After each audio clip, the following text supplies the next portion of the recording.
Hello everyone and welcome back to my channel. In today's video, I'm decorating the tree, the fireplace mantle, and the rest of my living room. I'm posting this a little later than I planned because I did get really sick and it completely threw off my upload schedule, but we're here now and this video is packed full.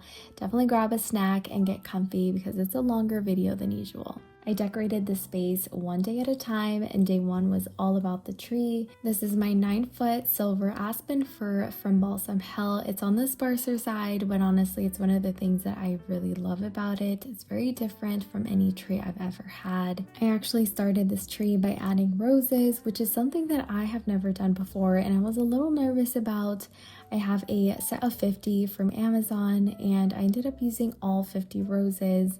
And instead of placing them in one by one, I grouped them into threes and I twisted the stems together just so that they would hold their shape better and stay in the tree. And I really love the way it turned out. It definitely gave that romantic feel that I was going for. For ornaments, I'm using a mix I've collected over the years. Starting off with Hobby Lobby, I have large and medium flocked brown ornaments and silver glass ones also from Hobby Lobby.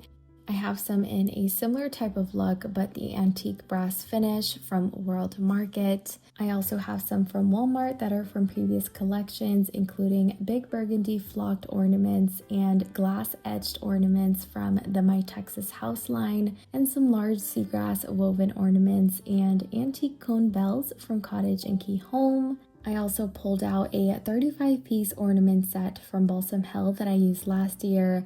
I was so excited to use these again. They have metallic gold globes and finial-shaped ornaments. They have a subtle blue-green flocking that's supposed to mimic the look of aged brass patina, which I really love.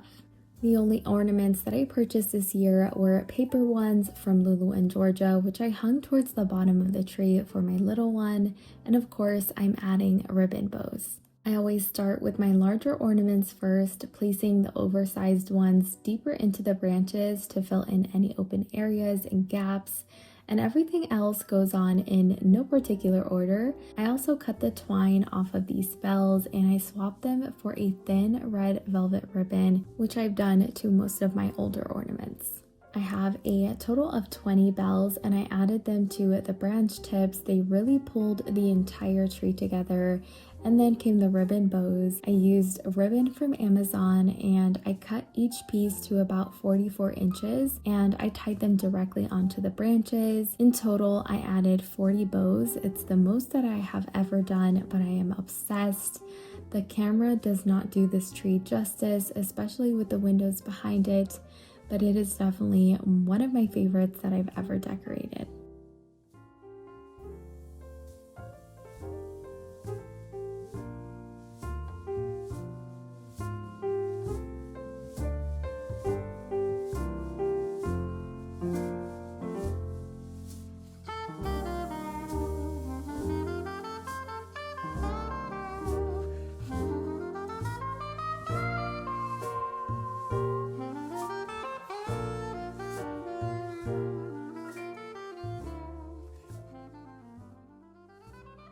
Day 2 was a few days later because I took a break to figure out the direction I wanted to go with the mantle. I used command cord bundlers to hang and hold the garlands that I'm using. I started with 2 on each end, and throughout the video I'm going to be adding more wherever I need them.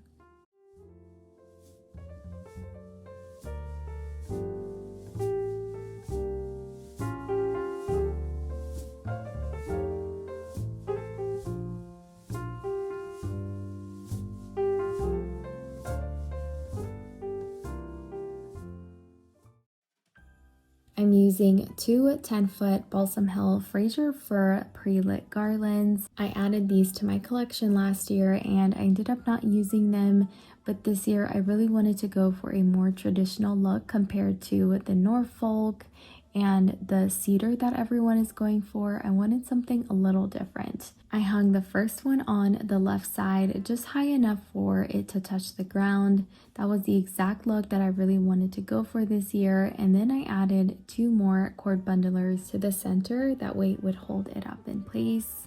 For the second garland, I wanted part of it to look like it was sitting on the mantle and then draping down and coming back up and then falling all the way down to the floor. Once I layered the two thick garlands together, there were a few spots that weren't as full, so to fix that, I grabbed a 9-foot evergreen garland from Walmart and I actually cut it in half. And I'm going to be using one piece of that to mimic that full look where my garland is sitting on top of the mantle.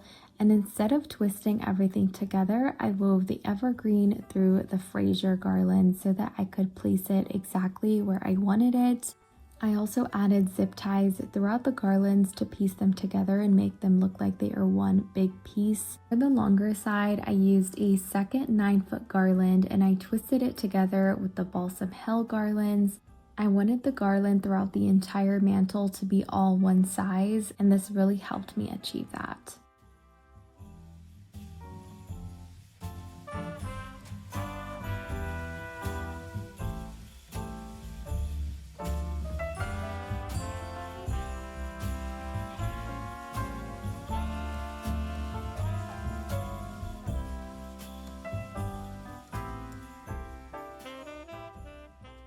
I also wanted just a hint of red berries, so I used stems from Hobby Lobby.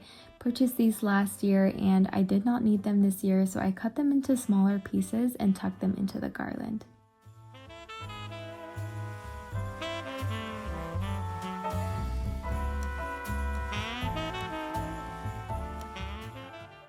For my bows, I'm using 3-inch satin ribbon from Amazon. I made long draping bows without tying the ribbon. I used zip ties instead. So I would usually tie my bows into a knot to create the bow, but this time I didn't. I just held it with my fingers and put a zip tie over it and secured everything. I just really wanted a very drapey bow, and this helped me achieve that. I'm not sure I can precisely explain to you my method over a voiceover, but I did do it a second time and I left that clip in so you guys can visually see.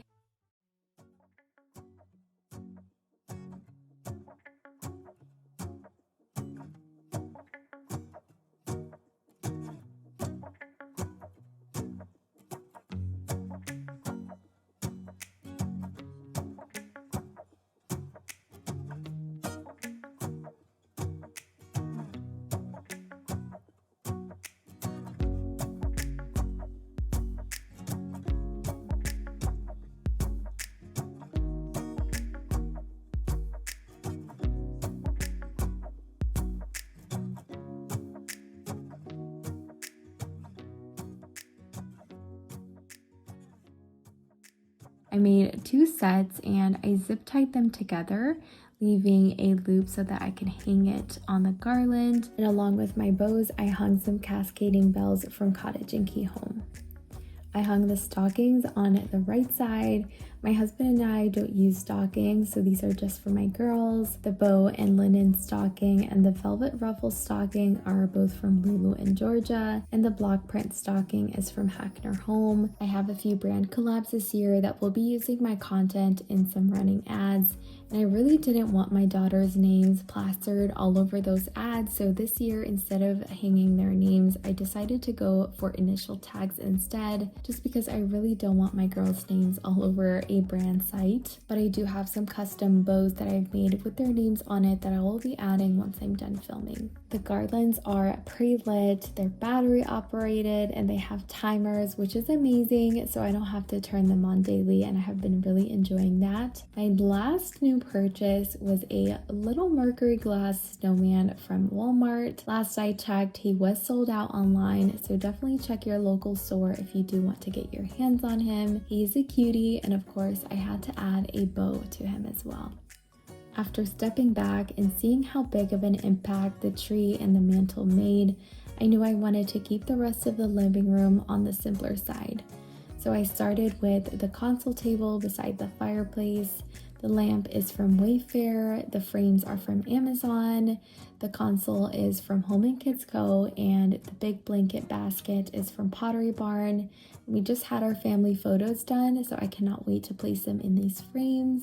I'm gonna start off with the lamp. Last year, I added these cascading bells to a cutting board and I loved that, but I felt like this year they would look really good on the side of the lamp instead, and they do. I really love them. I use a lot of bucks in my styling, so you'll see quite a few today.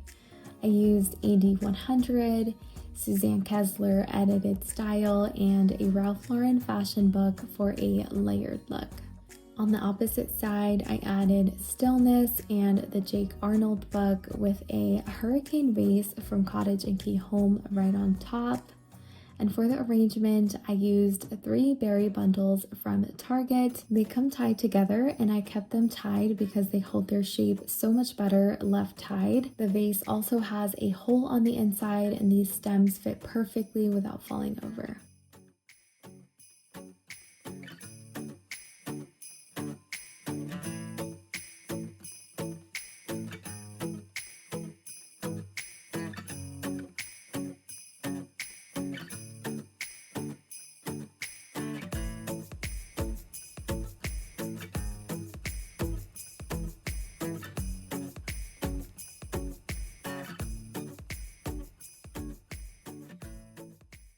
To fill in the empty space and add a vintage touch, I used a marble bowl from Olive Atelier with silver glass ornaments from Amazon.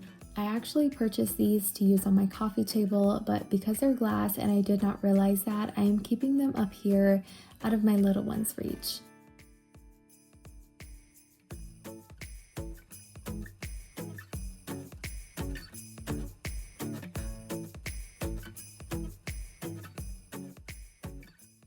And the last touch on the console table is an ornament-shaped candle from Magnolia that I bought last year, but I never got to burning, so I am burning it this year.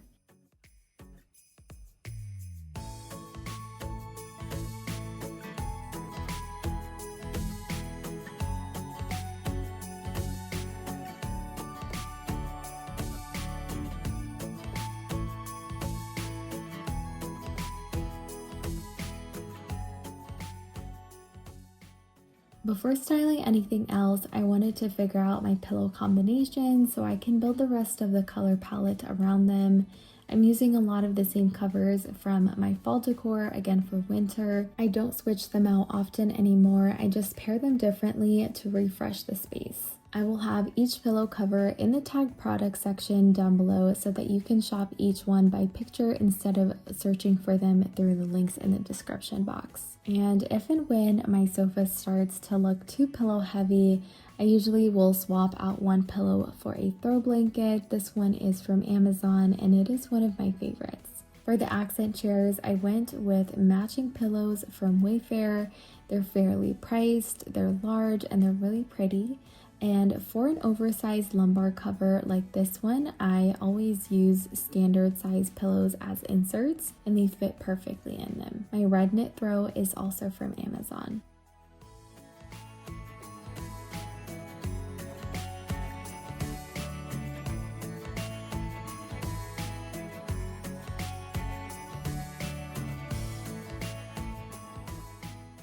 Lately, I've been loving oversized tall arrangements, so I added one to the side table. The side table is from Home & Kids Co. It is their Austin table. This vase is from Wayfair, and I put 2 holly branches from Pottery Barn inside, giving them a little bend to create movement. These are actually currently on sale and one of my favorites this year. I haven't used any Norfolk, cedar stems, no green stems in my home this year so far, only these and berry stems. Next to the vase, I added a stack of books in a brass oval tray from Amber Interiors. This is an area my little one can reach, so inside the tray, I placed 2 village house shaped candles from Cottage and Key Home. Mona loves playing with them and they're safe for her to handle, which gives me a lot of peace of mind. Next, I jumped over to the coffee table because I had a few pieces I didn't know where I wanted to place. So I started here, and I always start with books. They're the base for everything. And again, I have a very curious 2-year-old, so I'm realistic about what might stay or what might not, and what will work for my family. I'm hopeful she's getting used to seeing the decor everywhere. My 2 oldest were never as hands-on as she is, so it's a bit different for me to navigate this, but she's still a baby and it is totally fine if this table ends up empty. I'm just trying things out. I wanted a small and low arrangement on this table since I already have a lot of arrangements around the room. I'm using one of my favorite berry stems this season. I got mine from Cottage and Key Home. I do have a discount code if you want to use it to save some money, but they are also available on a floral's website. I used 4 stems total in a vintage pot. This one is heavy and Mona knows that, and she knows she can't lift it, so she just leaves it alone, which I love. Otherwise, I would have used a paper mache or woven vase here instead. Besides the vase, I left an open book for a lived-in look, and then I added a stack of books for some height. The bow-shaped candle holders are from the Vintage Rug Shop, and the red taper candles are from Walmart. They look awful online, but they are really beautiful in person. You guys gotta trust me with this purchase. And to fill in the extra space, I added a round seagrass basket as a catch-all. And for the final stack of books, I added a little rocking horse from Amazon. And my final touch is a set of rustic bells from Cottage and Key Home.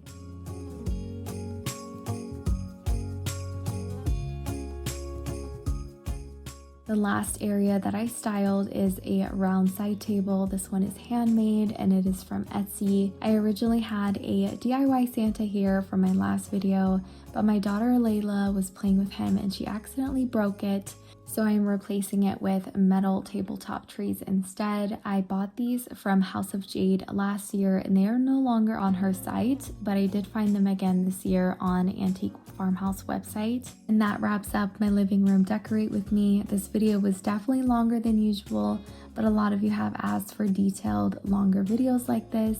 And I'm also so sorry about my raspy voice. I'm starting to finally feel better. I hope you enjoyed seeing everything come together.